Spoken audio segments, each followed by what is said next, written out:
हाजीपुर में दिग्गी ओवरब्रिज पर बस और ट्रक के बीच भीषण टक्कर हो गई, जिसमें 2 व्यक्ति की मौत हो गई और 1 दर्जन से ज्यादा लोग घायल हो गए। सूचना मिलते ही मौके पर पहुंची सदर थाने की पुलिस ने घायलों को सदर अस्पताल में भर्ती कराया। पुलिस के मुताबिक बस में 50 से ज्यादा लोग सवार थे और बस पटना से बगहा जा रही थी। पटना राइस मिल से काम कर रहे मजदूर छठ पर्व में छुट्टी में अपने घर लौट रहे थे, तभी यह हादसा हो गया। कई लोगों की स्थिति को नाजुक देखते हुए सदर अस्पताल से पटना रेफर किया गया। यूपी की राजधानी लखनऊ के पारा कोतवाली क्षेत्र में 4 युवकों ने पुलिसकर्मी दीवान की पिटाई कर दी। बीच सड़क पर दीवान की पिटाई का वीडियो सोशल मीडिया पर वायरल हुआ है। मामले में पुलिस ने एक युवक को गिरफ्तार किया है और अन्य की तलाश में पुलिस जुट गई है। लखनऊ में ऑल इंडिया मुस्लिम जमात के राष्ट्रीय अध्यक्ष मौलाना शहाबुद्दीन ने केंद्रीय गृह मंत्री को पत्र लिखा है। दरगाह आला हजरत से संबंधित संगठन ने पीएफआई के संबंध में गृह मंत्री अमित शाह को पत्र लिखा है। पीएफआई पर प्रतिबंध के बाद नए नाम से नए संगठन खड़ा करने की चिंता जताई है। पत्र में पीएफआई पर प्रतिबंध के फैसले का भी स्वागत किया। हाजीपुर में जमीन विवाद में 2 सगे भाइयों के मारपीट का वीडियो सोशल मीडिया पर तेजी से वायरल हो रहा है। मारपीट के वायरल वीडियो में दिख रहा है कि एक भाई नथुनी ठाकुर पूर्व सरपंच है, तो दूसरा भाई रिटायर सेना का जवान बैद्यनाथ ठाकुर बताया गया है। प्रखंड के शेरपुर गांव का बताया जा रहा है, जहां पहले से ही जमीन को लेकर विवाद चला रहा है। बताया गया कि मारपीट के इस मामले में करीब आधा दर्जन लोगों को चोट आई है। वहीं रिटायर फौजी बैद्यनाथ ठाकुर गंभीर रूप से जख्मी बताए गए हैं। पुलिस ने बताया कि इस तरह के किसी भी मामले की सूचना उनके पास नहीं आई है। आवेदन मिलते ही कार्रवाई होगी। गिरिडीह में कायस्थ परिवार की ओर से भगवान चित्रगुप्त की भव्य शोभा यात्रा झंडा मैदान से निकाली गई, जो शहर के टावर चौक कालीबाड़ी चौक होते हुए झंडा मैदान में संपन्न हुआ। इस शोभा यात्रा में काफी संख्या में महिला, पुरुष और बच्चे शोभा यात्रा में शामिल हुए। चित्रगुप्त पूजा की पूर्व संध्या पर ढोल नगाड़ों के साथ निकाली गई। वहीं शोभा यात्रा में शामिल लोगों को स्टॉल लगाकर पानी और जूस पिलाया गया। शोभा यात्रा में शामिल लोगों का स्वागत किया गया। खबर बक्सर से, जहां मॉडल थाना क्षेत्र अंतर्गत शहर के वीर कुंवर सिंह कॉलोनी स्थित बिजली विभाग के पावर हाउस ट्रांसफार्मर गोदाम के पास भयानक आग लग गई, जिससे चारों तरफ अफरा तफरी का माहौल बन गया। वहीं आगजनी की सूचना पर पहुंची फायर ब्रिगेड की टीम आग पर काबू पाने की कोशिश की। वहीं घटनास्थल से सटे आसपास के घरों को खाली कराया गया। मौके पर बड़ी संख्या में पुलिस बल की भी तैनाती की गई। बत्तूखेड़ा में एक लोधी समाज के ऊपर नवाबगंज के ठाकुरों का फिर से आतंक महिला तक को नहीं छोड़ा। लाला सिंह अपना नाम बताते हैं।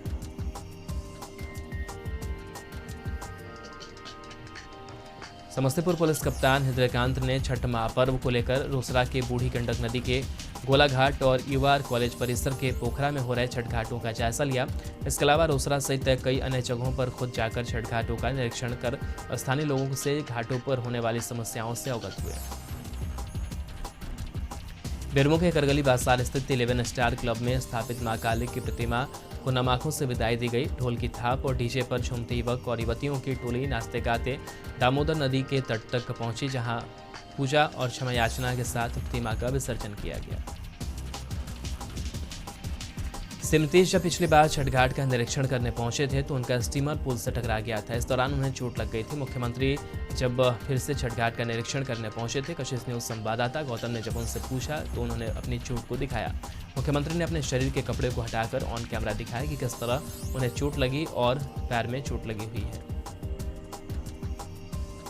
बिहार के विधायकों को नए आवास का तोहफा मिला है। सिमतीश ने अपने ड्रीम प्रोजेक्ट विधायक आवास योजना का उद्घाटन किया। मुख्यमंत्री ने विधायकों को उनके नए आवास की चाबी सौंपी। कुल 65 विधायकों को उनका आवास मिला। विधायक रामवृक्ष सदा, इजहारुल हुसैन, ललित नारायण मंडल, शंभुनाथ यादव, रणविजय साहू, हरिशंकर यादव और अरुण सिंह को सीएम नीतीश ने उनके आवास की चाबी सौंपी। इस दौरान सीएम ने विधायकों के लिए बने नए आवास का निरीक्षण भी किया। बता दें कि वीरचंद पटेल पद के पास विधायकों के लिए हाईटेक घर का निर्माण हुआ है। इस दौरान विधानसभा के अध्यक्ष अवध बिहारी चौधरी, वित्त मंत्री विजय चौधरी, भवन निर्माण मंत्री अशोक चौधरी समेत कई लोग मौजूद रहे।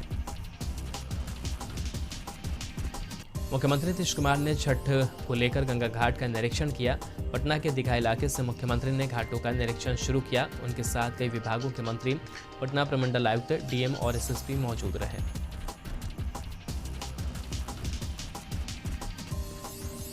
जनसुराज यात्रा के तहत बगहा पहुंचे चुनावी रणनीतिकार प्रशांत किशोर ने मीडिया के सवालों का जवाब देते हुए बिहार सरकार को आड़े हाथों लिया।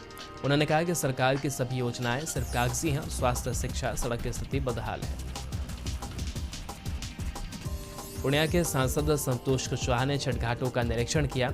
इस दौरान सांसद ने पक्की तालाब, सौरा नदी, सेठी काली मंदिर सहित 1 दर्जन से ज्यादा घाटों का निरीक्षण किया। मौके पर सांसद संतोष कुशवाहा ने कहा कि छठ व्रतियों को बेहतर से बेहतर सुविधा मिले, इसको लेकर कई आवश्यक निर्देश दिए गए हैं। उन्होंने कहा कि छठ के दौरान साफ सफाई, गाड़ी पार्किंग, यातायात की व्यवस्था के साथ साथ सुरक्षा की व्यवस्था और एनडीआरएफ की टीम तैनात करने का निर्देश दिया गया। की खोज जारी रही। बताते चले कि भेजा थाना क्षेत्र स्थित कोसी दियारा के बकुआ गांव में कोसी नदी घाट पर 3 लड़के डूब गए थे। डूबे तीनों नाबालिगों में बकुआ गांव निवासी राजकुमार यादव का 10 वर्षीय पुत्र सुमन कुमार, मधेपुर थाना क्षेत्र के धीरपुर गांव निवासी रामोद्धार यादव का 10 वर्षीय सोनू कुमार और मधेपुरा जिले के मुरलीगंज थाना क्षेत्र के खारी परमानंदपुर गांव निवासी अखिलेश यादव का 15 वर्षीय पुत्र निकेश कुमार शामिल है। डूबे तीनों बालक आपस में एक दूसरे के रिश्तेदार हैं। 4 दिनों तक चलने वाले लोक आस्था के महापर्व छठ की शुरुआत शुक्रवार से हो रही है और इसको लेकर बाजार में छठ पूजन सामग्री की जमकर बिक्री हो रही है। वहीं दुकानदार पूजन सामग्री को सजा कर रखे हुए हैं। छठ पूजा में मिट्टी के चूल्हे, आम की लकड़ी, मिट्टी के बने हाथी, बांस के सूप और बांस से बने दौरा का काफी महत्व है। कोरोना काल खत्म होने के बाद इस वर्ष पूजा को लेकर उत्साह तो है, लेकिन महंगाई का असर भी दिख रहा है। पिछले साल जो सामानों के दाम थे उसमें लगभग 30 से 40% वृद्धि हुई। पटना में दानापुर के फक्कड़ महतो घाट पर की दीवारों पर मधुबनी पेंटिंग की जा रही है। पटना आर्ट कॉलेज के छात्र छात्रा दीवारों पर मधुबनी पेंटिंग कर रहे हैं। इस पेंटिंग के माध्यम से मधुबनी पेंटिंग की लोकप्रियता तो बढ़ना ही है और साथ ही लोगों को स्वच्छता के प्रति जागरूक भी करना है। लोक आस्था का महापर्व छठ काफी नजदीक है, लिहाजा पटना के दानापुर में छठ घाटों की साफ सफाई जोरों पर है। जेसीबी की मदद से सफाई अभियान चलाया जा रहा है ताकि समय रहते साफ सफाई का काम पूरा हो सके। समस्तीपुर जिले में छठ पूजा को लेकर हर तरफ रौनक देखने को मिल रही है। शहर से लेकर गांव तक छठ घाटों की साफ सफाई की जा रही है। स्थानीय लोग और जनप्रतिनिधि इस काम में अपना हाथ बढ़ा रहे हैं। समस्तीपुर नगर निगम की तरफ से बूढ़ी गंडक नदी किनारे लगातार साफ सफाई का काम किया जा रहा है। पटना के दानापुर में गोलीबारी का लाइव वीडियो वायरल हुआ है। दानापुर के नया टोला में गोलीबारी हुई, 3 लोगों को गोली लगी, अस्पताल में भर्ती कराया गया। मौके पर पुलिस पहुंचकर जांच में जुटी हुई है। गोवर्धन पूजा को लेकर गौपालकों की तरफ से गौ की पूजा की जाती है। राजधानी पटना में सांसद रामकृपाल यादव ने गौ की पूजा की। इस अवसर पर सांसद की पत्नी भी उनके साथ थी। सांसद ने गौ की पूजा और आरती की, वहीं लोगों से गौ पालने की अपील की। सांसद ने कहा कि गौ पालन कर युवा बेरोजगारी को भी दूर कर सकते हैं।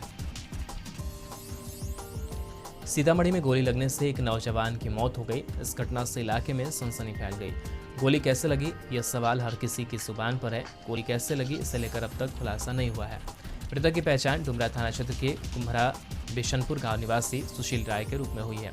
जानकारी के मुताबिक सुशील पेशे से ठेकेदारी का काम करता था। गोली लगने के बाद सुशील को शहर के एक निजी अस्पताल में भर्ती कराया गया था, जहां उसने दम तोड़ दिया।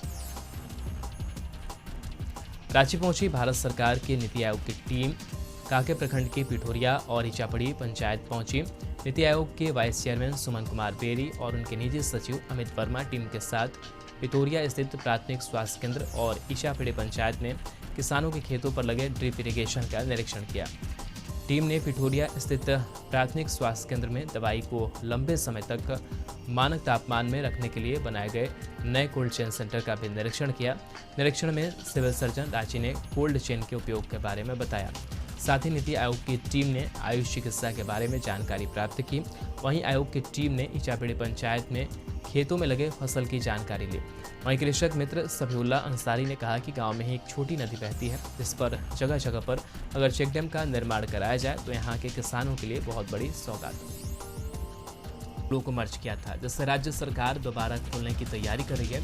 शिक्षा मंत्री जगन्नाथ महतो ने इससे लेकर सिलो से भी रिपोर्ट मांगी है। वर्तमान स्थिति में उन स्कूलों की स्थिति काफी चर्चा है। भारतीय जनता पार्टी ने स्कूलों की स्थिति को लेकर तंज कसा और हेमंत सरकार के कार्यकाल में विद्यालयों की स्थिति बद से बदतर हो गई है। हमारी सरकार ने उन स्कूलों को मर्ज करने का कार्य किया था, लेकिन जैसे ही हेमंत सोरेन की सरकार सत्ता में आई, उन्होंने कहा था कि हम सभी विद्यालयों को पुनः चालू करेंगे, लेकिन 3 वर्ष बीत गए हैं और अभी तक उन स्कूलों की स्थिति देख सकते हैं। वहीं सत्ता में सहयोगी दल के रूप में कांग्रेस पार्टी की तरफ से कहना है कि राजनीति के लिए कोई कुछ भी कह दे, लेकिन उन विद्यालयों का काम शुरू करने का कार्य किया जा रहा है। बोकारो में चीरा चास वार्ड नंबर 2 के माझी टोला में 30 वर्षीय बलराम महतो का शव पेड़ से लटका हुआ मिला। शव मिलने से आसपास के क्षेत्रों में सनसनी फैल गई। भारतवंशीय ब्रिटेन के प्रधानमंत्री बने हैं ऋषि सुनक ने ब्रिटेन के प्रधानमंत्री बनकर इतिहास रच दिया है।